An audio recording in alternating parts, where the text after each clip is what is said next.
Hi viewers, welcome back to my channel. ഇന്നത്തെ വീഡിയോയിൽ ഇടിച്ചക്കത്തോരൻ എങ്ങനെയാണ് വെക്കുന്നതെന്നാണ് നമ്മൾ കാണാൻ പോകുന്നത്. ഇടിച്ചക്കത്തോരൻ വെക്കാനായിട്ട് നമ്മൾ വിളയാത്ത ഒരു ചക്ക എടുത്ത് അതിൻ്റെ മടലെല്ലാം ചെത്തിക്കളഞ്ഞ് ഇതേപോലെ ചെറിയ ചെറിയ കഷ്ണങ്ങളാക്കി നുറുക്കിയെടുക്കണം.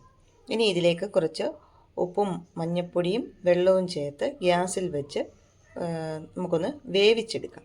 അപ്പം ഇനി അത് ചെയ്യാം. ഇടിച്ചക്ക ഞാനിപ്പോൾ എടുത്ത് ഗ്യാസിൽ വെച്ചു. ഇനി ഇതിലേക്ക് ഇത് വേവാൻ ആവശ്യമായ കുറച്ച് വെള്ളം ഒഴിച്ചു കൊടുക്കും.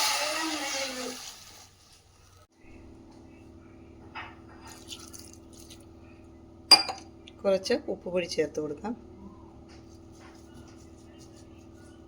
കുറച്ച് മഞ്ഞൾപ്പൊടി കൂടി ചേർത്ത് കൊടുക്കും.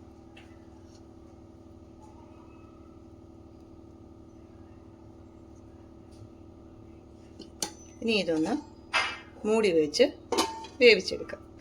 ചക്ക വേവാറായോ നമുക്ക് ഇടയ്ക്ക് അടപ്പൊന്ന് മാറ്റി നോക്കാവുന്നതാണ്. വെള്ളമില്ലെങ്കിൽ നമുക്ക് കുറച്ച് ഒഴിച്ചു കൊടുക്കാവുന്നതാണ്. അധികം വേഗാതെ ഇടിച്ചക്കത്തോരൻ വെക്കാനായിട്ട് എടുക്കാനായിട്ട് ചില സ്ഥലങ്ങളിൽ ചക്ക മുള്ളോടുകൂടിയാണ് വേവാനായിട്ട് ഇടുന്നത്. അതിനുശേഷം വെന്ത ശേഷം പിന്നെ നമുക്ക് അതിൻ്റെ മുള്ളെടുത്ത് കളയാം.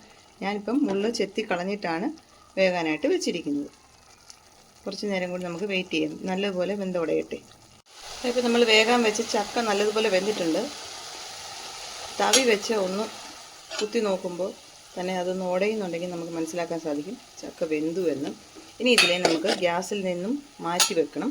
മാറ്റി വെച്ച ശേഷം ഒന്ന് തണുക്കണം. തണുത്ത ശേഷമേ നമുക്ക് മിക്സിയിലിട്ട് ഇതിനെ അരച്ചെടുക്കാനൊക്കെ സാധിക്കുകയുള്ളൂ. അതുകൊണ്ട് ഇനി ഗ്യാസിൽ നിന്നൊന്ന് ഇറക്കി വെച്ച ശേഷം നമുക്ക് കുറച്ച് സമയം വെയിറ്റ് ചെയ്യേണ്ടതായിട്ടുണ്ട്. ഇനി നമ്മൾ ചെയ്യാൻ പോകുന്നത് ഈ വേവിച്ച ചക്കയില്ലേ, അത് ഓരോന്നായിട്ട് എടുത്ത് മിക്സിയുടെ ജാറിലേക്ക് ഇട്ട് ഒന്ന് ചതച്ചെടുക്കണം. അരച്ച് കൊടുക്കരുത്, ചതച്ചാണ് എടുക്കേണ്ടത്. നമ്മുടെ വീട്ടിൽ അമ്മിക്കല്ലുണ്ടെങ്കിൽ അതിൽ വെച്ച് അതിൻ്റെ കുഴവി കൊണ്ടാണ് ചതച്ചെടുക്കേണ്ടത്. ഇവിടെ അമ്മിക്കല്ലില്ലാത്തതുകൊണ്ട് ഞാൻ മിക്സിയുടെ ജാറിലേക്ക് ഇട്ട് ചതച്ചാണ് എടുക്കാൻ പറ്റുന്നത്. കുറേശ്ശെ ഇട്ട് കൊടുത്ത് ഒന്ന് ചതച്ചെടുക്കാം. ഞാൻ വേവിച്ച് വെച്ച ചക്ക മുഴുവനെ മിക്സിയുടെ ജാറിലേക്ക് ഇട്ട് ഒന്ന് ചതച്ചെടുത്തിട്ടുണ്ട്. ഇടികല്ലില്ലാത്തത് കൊണ്ട് ഇതിനെ മിക്സിയിൽ വെച്ചാണ് ഞാൻ ചതച്ചെടുത്തത്. ഇനി ഇതിലേക്ക് വേണ്ടുന്ന ഒരു അരപ്പ് കൂടി തയ്യാറാക്കി എടുക്കുക. അതിനായി മിക്സിയുടെ ജാറിലേക്ക് കുറച്ച് തേങ്ങ ഇട്ടു. മിക്സിയുടെ ജാറിലേക്ക് കുറച്ച് തേങ്ങ ഇട്ട് കൊടുക്കുകയാണ്.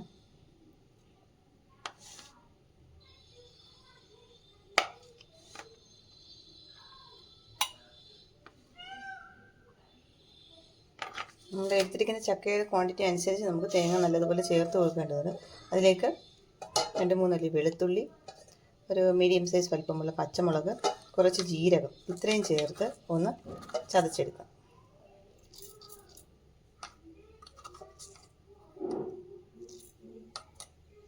എന്നിട്ട് ഒരു പാൻ അടുപ്പത്ത് വെച്ച് അതിൽ ചൂടാക്കിയിട്ട് അതിലേക്ക് കുറച്ച് വെളിച്ചെണ്ണ ഒഴിച്ചു കൊടുക്കുക.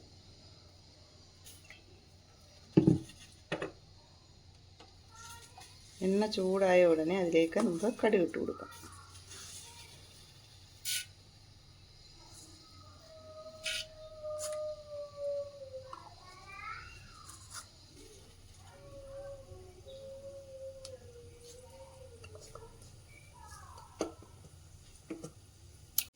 കടുകെല്ലാം പൊട്ടി തുടങ്ങിയിട്ടുണ്ട്. ഇനി ഇതിലേക്ക് കറിവേപ്പില, ചെറിയ ഉള്ളി, വറ്റൽമുളക് ഇത്രയും ചേർത്ത് കൊടുക്കും.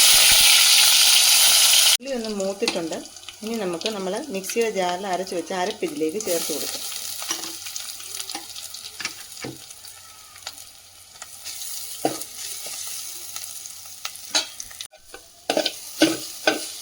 അരപ്പ് ചേർത്ത് കൊടുത്ത ശേഷം ഒന്ന് ഇളക്കി കൊടുക്കുക.